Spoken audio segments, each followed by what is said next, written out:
Amigos, prossegue a série As Bem-aventuranças e Suas Virtudes, com a nossa querida Maruísa Baio. Bem-vinda, Maruísa. Que alegria partilhar esses momentos.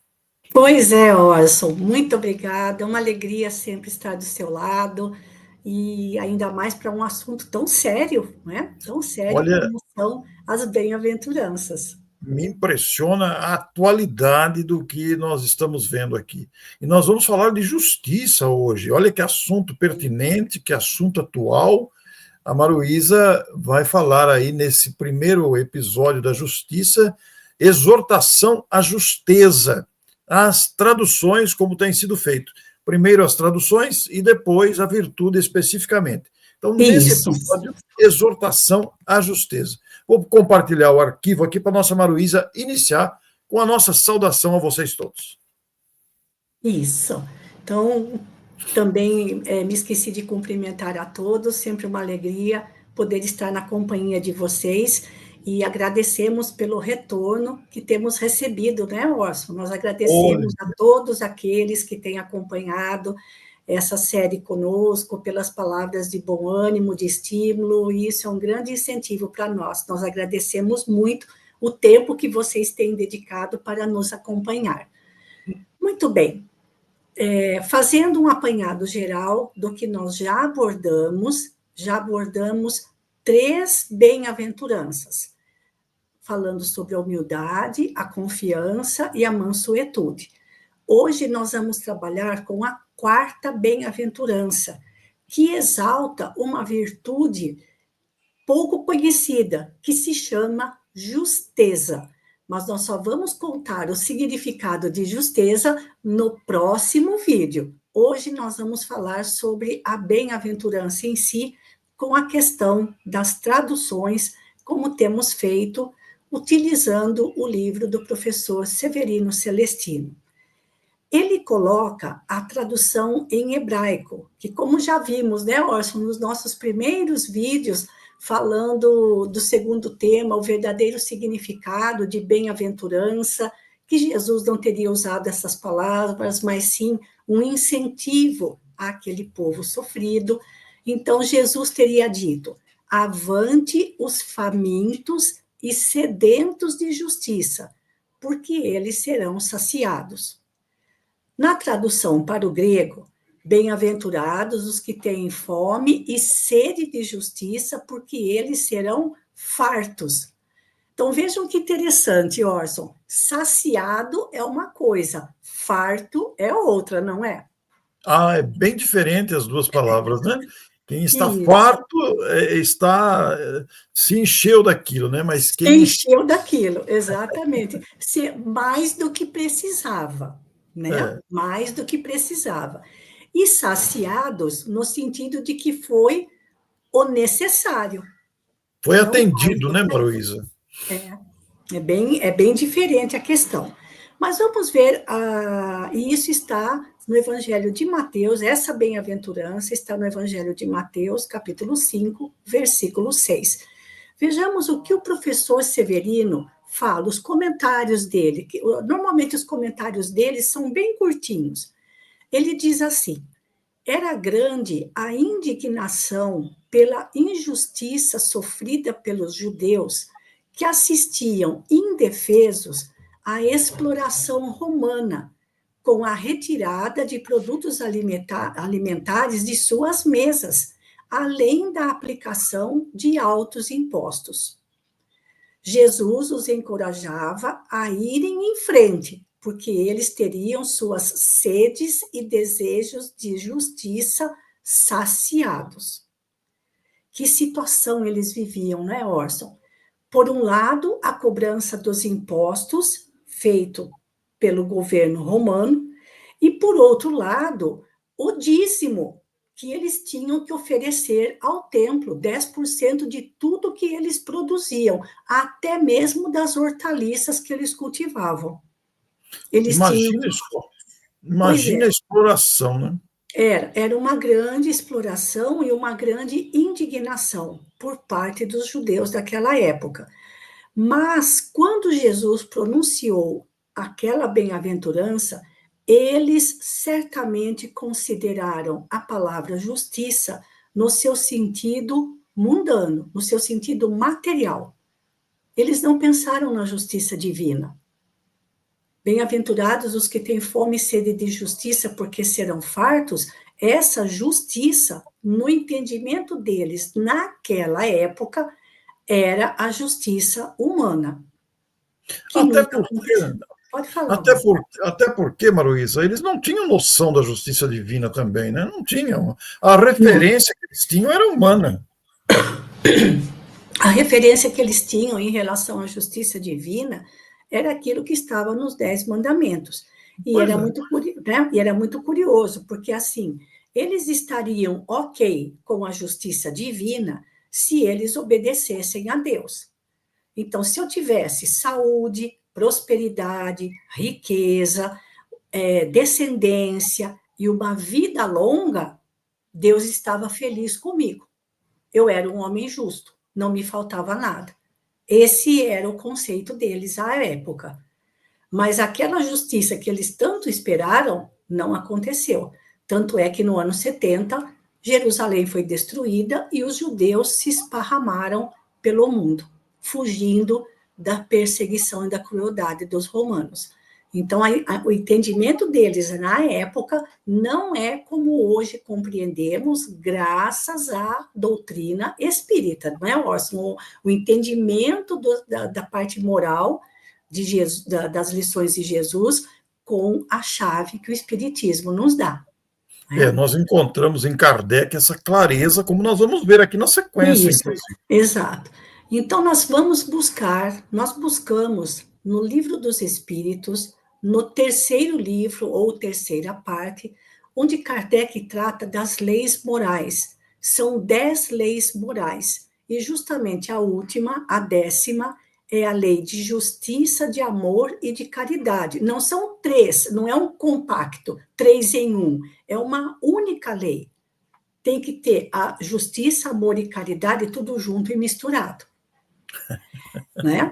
E aí, nessa lei moral, na 10ª lei moral, Kardec faz a pergunta principal, na questão 875. Como se pode definir a justiça? E ele respondeu, ele estava se referindo à justiça humana. E os espíritos responderam para ele: a justiça consiste em cada um respeitar os direitos dos demais.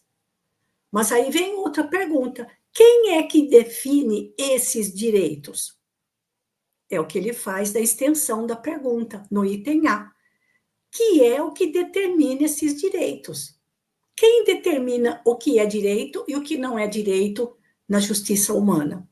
E os espíritos respondem 2 coisas: a lei humana e a lei natural. Lei natural é a lei divina. Tendo os homens formulado leis apropriadas a seus costumes e caracteres, elas estabeleceram direitos mutáveis com o progresso das luzes. Então, o que era direito, valia como direito há 2000 anos atrás, hoje já não é mais, certo, Orson? E Pois daqui a é, um tempo vai mudar também, não é? Vai as progredir. leis, as leis humanas, elas se alteram com o tempo, com a evolução e a mudança dos costumes. As leis Sim, humanas se alteram até para atender interesses específicos, né? sim, Agora, exato, a lei divina não, ela é imutável, ela não muda. A lei humana vive mudando. exato. E quando nós falamos de leis divinas ou a lei natural, vem uma outra pergunta que Kardec fez justamente na primeira lei moral, que é a lei divina ou a lei natural, na questão 621. Kardec perguntou aos espíritos superiores: onde estão escritas as leis divinas? A resposta é bem curta: na consciência. E bem conhecida essa resposta, né? Bem conhecida essa questão, comentada. Então, as leis divinas não estão escritas nem na Bíblia, nem no Alcorão, nem em nenhum outro tratado para você, eu não conhecia porque eu não tenho a Bíblia, eu não conhecia porque eu não tinha um determinado livro sagrado. Não, elas estão na consciência. Então, é por aí que devemos pautar o nosso raciocínio, certo? Mais um pouquinho, Orson. Kardec, aliás, os espíritos continuam. Vede se hoje as vossas leis, aliás, imperfeitas, comentário dos espíritos para Kardec, consagram os mesmos direitos que as da Idade Média. Nem sempre, pois, é acorde, ou seja, está de acordo com a justiça o direito que os homens prescrevem. Como você disse, né, Orson? O direito, como quem promulga, define o que é direito e o que não é direito, são os homens, aí entram os interesses de cada grupo. Demais, este direito regula apenas algumas relações sociais, quando é certo que, na vida particular, há uma imensidade de atos unicamente da alçada do tribunal da consciência. Eis a profundidade do assunto aí. Pois é. Tribunal da Consciência, hein? É o pior deles, né, Orson? O tribunal da consciência é o pior deles. Então, é aí que entra o significado de uma virtude chamada justeza. Pautar os nossos atos, seja na vida pessoal, na vida em sociedade, de acordo com o nosso tribunal da consciência, de acordo com aquilo que a consciência nos determina, porque é aí que estão as leis divinas. É interessante esse raciocínio, Maruísa, porque conforme vamos aprimorando-nos moralmente, essa consciência se alarga e vai mostrando ângulos e parâmetros que antes a gente não notava. Exato. E a consciência vai cobrando execução correta e Sim. verdadeira e honesta com questões que antes não enxergávamos. Exatamente. Então, conforme vamos evoluindo, o correto é que as leis humanas se aproximem cada vez mais das leis divinas. Mas ainda tem outra pergunta. Na 876, dentro da lei de justiça, amor e caridade, fora do direito consagrado pela lei humana, qual a base da justiça fundada sobre a lei natural? Lei natural é a lei divina. Qual é a base da justiça fundada na lei divina? E eles respondem a Kardec: disse o Cristo, queira cada um para os outros o que quereria para si mesmo. Esse é o nível, esse é o padrão. No coração do homem imprimiu Deus a regra da verdadeira justiça, fazendo que cada um deseje ver respeitados os seus direitos. Quando eles dizem no coração do homem imprimiu Deus a regra da verdadeira justiça, ele está se referindo à nossa consciência e não ao órgão coração. As leis divinas estão em germe na nossa consciência. E eles terminam dizendo: na incerteza de como deva proceder com o seu semelhante em dada circunstância, trate o homem, ou seja, a pessoa, de saber como quereria que com ele procedessem em circunstância idêntica. Guia mais seguro do que a própria consciência não lhe podia Deus haver dado. Que coisa impressionante. E aqui lembra o ensino máximo de Jesus, né? Fazer aos outros o que queremos que os outros nos façam. Ou não fazer ao próximo o que não queremos que nos faça. O que eu não quero que nos faça. Isso.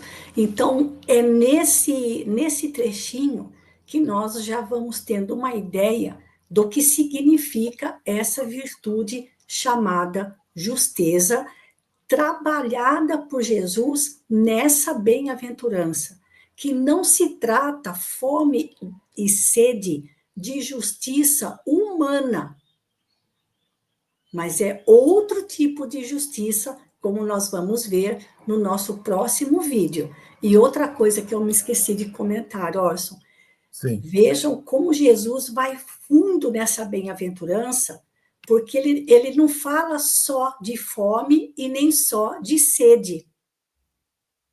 É é fome verdade. e sede.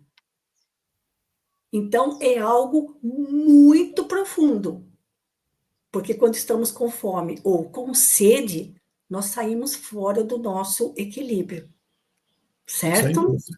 Perfeitamente. Então, é algo que vai muito fundo, que incomoda demais quando não pautamos a nossa vida de acordo com as leis divinas.